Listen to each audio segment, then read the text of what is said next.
I'm Vosh, and welcome to my video. Let's go! There are 5 questions to be answered. What is communication? Communication is an act of exchanging information, feelings, ideas by speaking, writing, signals, and behaviors through oral, written, and non-verbal. Next, how do you think people communicated with one another during the caveman era? Well, initially, they communicated with cave paintings, which is a type of parietal art found on the walls and ceilings of caves, such as paintings of people hunting, human figures, and animals. This is done by using 3 things, such as charcoal, red pigments, which are known as iron oxides, and black pigments, which are manganese dioxides. Not just that, they then used symbols to communicate, which is a mark that represents an object or a sign, such as circles, danger, animals, shapes, plants, and tools. They use sharp objects, such as stones and animals' bones, to carve these symbols. There are a few examples of the symbols that they use to carve, like aviform, W sign, spiral, zigzag, pactiform, quadrangle, dot, crosshatch, cruciform, open angle, penniform, reniform, finger fluting, cordiform, claviform. Lastly, they used smoke signals to communicate with one another. What is that? Smoke signals are a column of smoke used as a way of conveying a message to a distant person. Here is an example.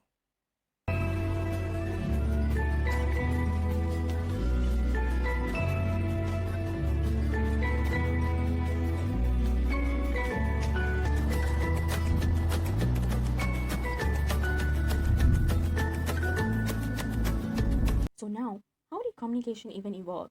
Well, in the beginning, as mentioned earlier, the first communication was through cave paintings. Cave paintings were used to mark a territory or record events. The oldest cave paintings that was ever discovered located inside the Convey cave in France, which was around 30,000 BC.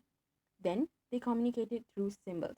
Our ancestors have used different variations of signs and symbols to communicate. Around 10,000 BC, petroglyphs were created, which are also known as rock carvings. In 9000 BC, pictograms were developed and it was used by ancient people, to logographic images to tell a story. Later on, ancient cultures developed ideograms, which is a graphic symbol. After that, alphabets redefined language and communication was developed around 20,000. The next evolution of communication is through smoke signals, which is the oldest forms of long distance communication that was used in sending messages by transmitting news, signaling danger, and gathering people to a common area. About 2000 years ago, they used carrier pigeons to communicate. Ancient Romans used pigeons as primary messengers between military men. In the 12th century, merchants used pigeons as postal service, which played a vital role in World Wars I and II. The fifth evolution of communication is with the postal system. Egyptians used carrier serve to send out decree in 2400 BC, which includes mails, posts, and packages. Later on, they were able to communicate with newspapers. In the 16th century, where at that time, newspapers became an even more widely circulated means of communication. After the print media flourish, radio followed. In 1830s, various scientists such as Maxwell and Hughes studied on wireless telegraphy, which developed the theory of electromagnetism. In the 20th century, radio broadcasting began. Then, telegraph communication evolved after Samuel Morse invented the Morse code, which transmitted messages through a series of clicks, tones, and lights. In the 1830s, Morse integrated the Morse code in telegraphy technology that revolutionized the long distance communication. In 1844, the first telegraph message was sent. In 1876, Scottish Alexander Graham Bell invented the telephone, which is a telecommunication device that converts human audio signals into electronic signals, which are transmitted through cables. It was further developed to commercially cater to local and long distance calls. In the 1900s, landline service began until now and remains as one of the most reliable telecommunication devices. Later on, the television started to become a mode of indirect communication to mass audience. The earliest records of TV broadcasting occurred after the World War II, in which the display was still in black and white. The internet then evolved after the invention of computers in the 1950s. The ARPANET, which was the early predecessor of the internet, was developed and was designed to manage communication between ARPA computer terminals. The first internet service provider was Telenet. In 1983, the domain system started, and in 1991, Tim Berners-Lee introduced World Wide Web, also known as WWW, which definitely started the modern internet.